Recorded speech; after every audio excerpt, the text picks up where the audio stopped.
Holden stood frozen, trying to piece together what had just happened. The man in front of him, Liam Barlow, had made it clear that he wasn't just a lawyer or a corporate stooge. Barlow was deeply involved in something much darker, something that ran far deeper than a simple case of corporate fraud. But what exactly was it? What did he mean by "you're running out of time"? Barlow's retreating footsteps echoed through the warehouse as Holden struggled to regain his bearings. He felt the sting of adrenaline rushing through his veins. This was no longer just about solving a murder. It was about survival. And the truth was slipping away just beyond his grasp. He quickly scanned the room, trying to get a sense of where Barlow had gone. But the shadows were thick, the flickering lights giving only brief moments of clarity before plunging him back into darkness. Something wasn't right. Holden could feel it deep in his gut. He had to move. He couldn't afford to be stuck here, not when everything was about to fall apart. As he turned to leave, something caught his eye, a flash of movement from the far corner of the warehouse. A door had creaked open. Someone was there. Holden's instincts kicked in. He moved toward the door, keeping his body low, the sound of his footsteps barely audible over the pounding of his heart. The warehouse was vast, its old metal walls groaning with age. He paused just inside the doorway, his breath shallow. It was quiet, too quiet. Then he saw it, a figure standing in the shadows. Holden's breath caught in his throat. It was Laura. Or at least it looked like her. The woman's face was pale, her hair disheveled, and her clothes torn, just like the description Sarah had given him. But something about her didn't seem right. Her eyes, there was a coldness in them now, an emptiness that hadn't been there before. "Laura?" Holden called out softly, his voice full of disbelief. The woman didn't respond. She didn't even flinch. She just stood there, staring at him with a blank expression. Holden felt a chill run down his spine. Something was wrong. This wasn't the Laura he had hoped to find. "Laura, what happened to you?" he asked again, stepping forward cautiously. As if in response, the woman lifted her hand, slowly pointing to a nearby crate. Holden followed the motion, his eyes narrowing. A small object was sitting on top of the crate. A phone. But this wasn't just any phone. It was Laura's phone, the one she'd used to send the cryptic message to him earlier. Holden's heart sank. This wasn't just a trap, it was a setup. Someone had staged this. The realization hit him hard, and the pieces of the puzzle started falling into place. Laura hadn't been in control of her own disappearance. Someone had been pulling her strings, manipulating everything from the start. "Laura," Holden said one last time, his voice cracking slightly, "you need to tell me what's going on. You're not alone in this. You're not the enemy. I'm here to help." The woman didn't move, but the expression in her eyes changed. For a brief moment, it was as if a flicker of recognition passed through her. Just as quickly, though, it was gone, replaced by that same vacant stare. Suddenly, the silence was broken by a voice, cold and sharp. "Step away from her." Holden turned to face the speaker. Standing in the doorway was a tall, broad-shouldered man, wearing a black suit that seemed to blend into the shadows. His face was partially obscured, but there was no mistaking the authority in his posture. "Who are you?" Holden demanded, his voice firm. He wasn't about to back down now. The man smirked, his eyes glinting with something dangerous. "I think you already know the answer to that, detective. I'm the one who's been keeping your little investigation in check. The one who's been cleaning up after your mess." Holden's mind raced. The voice was familiar, too familiar. He took a step forward, trying to get a better look at the man's face. But the shadows seemed to swallow him whole. "No," Holden said, more to himself than anyone else. "It can't be." The man stepped forward into the light, revealing his face. It was Marcus Holden, his own brother. Holden felt his stomach drop. His brother. The one person he never imagined would be involved in something like this. His mind spun as he tried to process what he was seeing. This couldn't be real. There had to be some explanation, some mistake. "Why, Marcus?" Holden choked out. "Why would you do this? Why are you involved with them?" Marcus's smile was cold, devoid of any warmth or remorse. "You've always been too idealistic, too naive. You think you can just go around trying to fix things, digging into places you don't belong. But you're out of your depth, Holden. This isn't just about money or power. It's about survival. You're either with us or you're against us. And trust me, you don't want to be against us." Holden's mind was reeling. His brother, how could this be happening? He had always admired Marcus. He had always looked up to him. And now he was standing here, part of something far darker than Holden could have ever imagined. "I don't understand," Holden whispered, his voice shaking. "You're working for them. You're helping Aegis Capital? Marcus nodded slowly, his eyes hardening. Not just Aegis. This goes much deeper. There are things you don't understand, things I can't explain to you. But you'll learn soon enough. The truth isn't what you think it is. Holden's blood ran cold. Everything he had believed in, everything he had fought for, was crumbling in front of him. His own brother was the enemy. I won't let you get away with this, Holden said through gritted teeth. His hand moved to his gun, but Marcus raised his hand, signaling for him to stop. You think you can stop me? Marcus asked, the humor in his voice laced with something more dangerous. I've already won, detective. You're too late. Holden's finger hovered over the trigger, but before he could make a move, the sound of distant sirens pierced the air. It was faint but unmistakable. The authorities were closing in. Marcus's expression shifted. He was no longer calm. Panic flickered in his eyes. You don't have much time, detective, he said, his voice low. We'll see you at the end of this. But not if they get here first.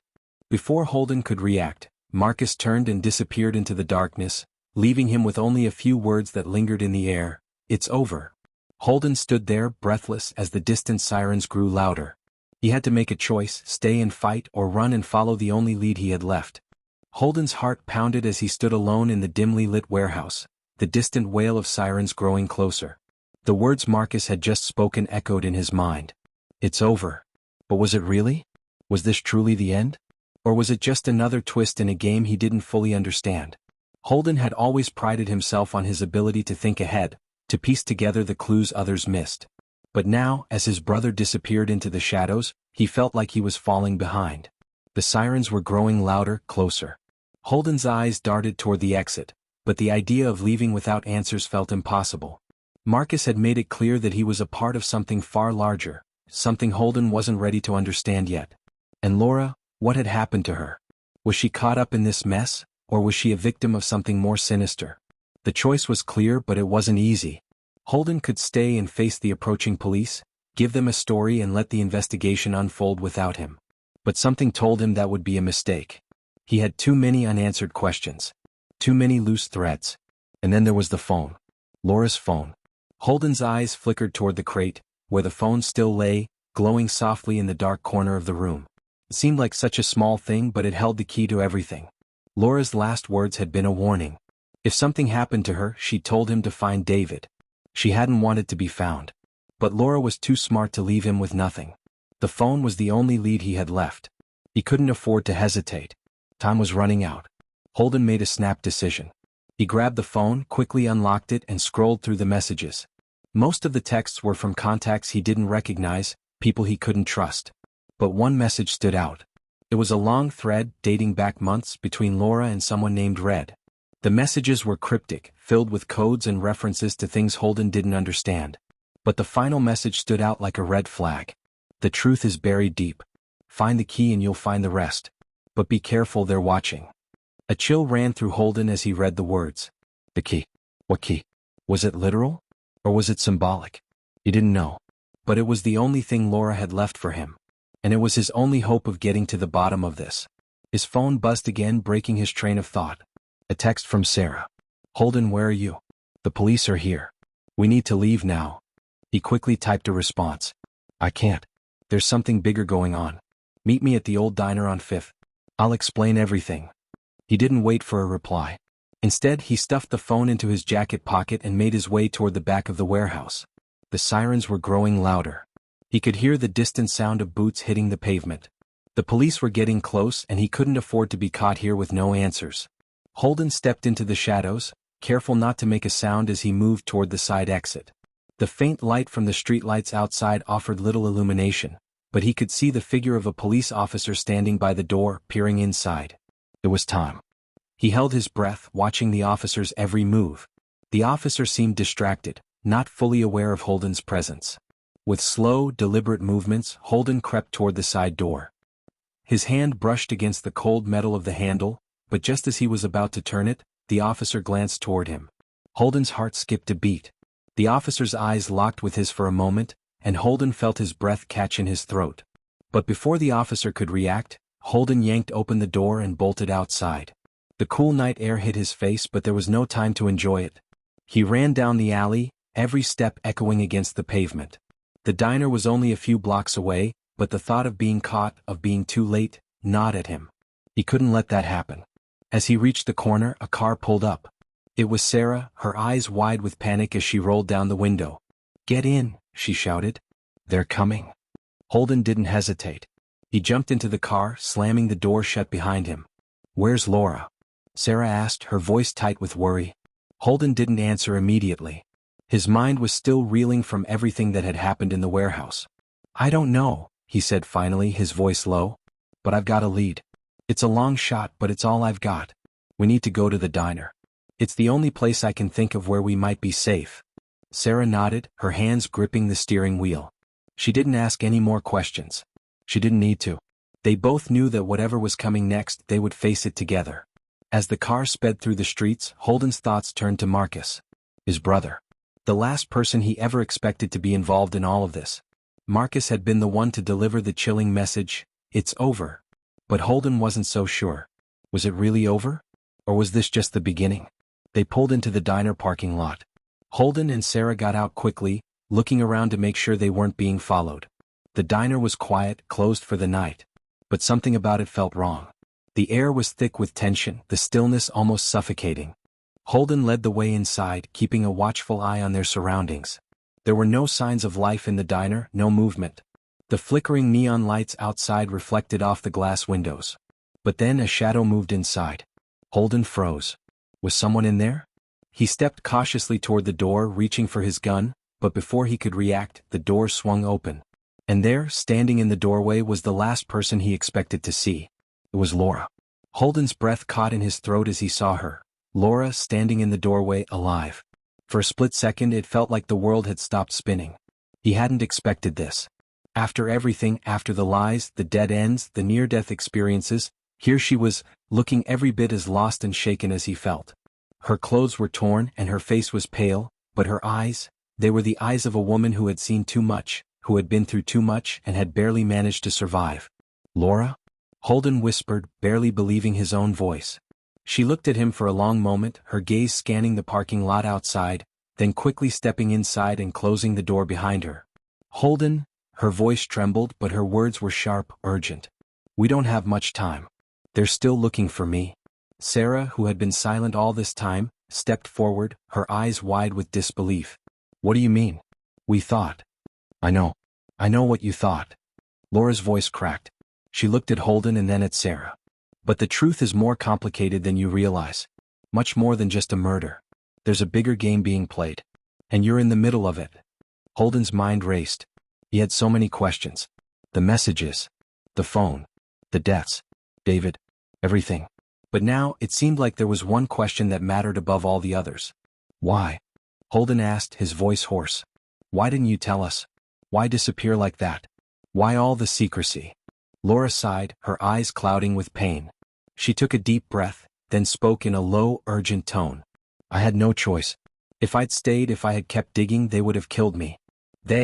She stopped herself, looking around nervously as if the walls might be listening. "They have eyes everywhere. Aegis Capital, they're not just a financial firm. They're a front for something much darker." Sarah stepped closer, her expression skeptical. "What do you mean darker?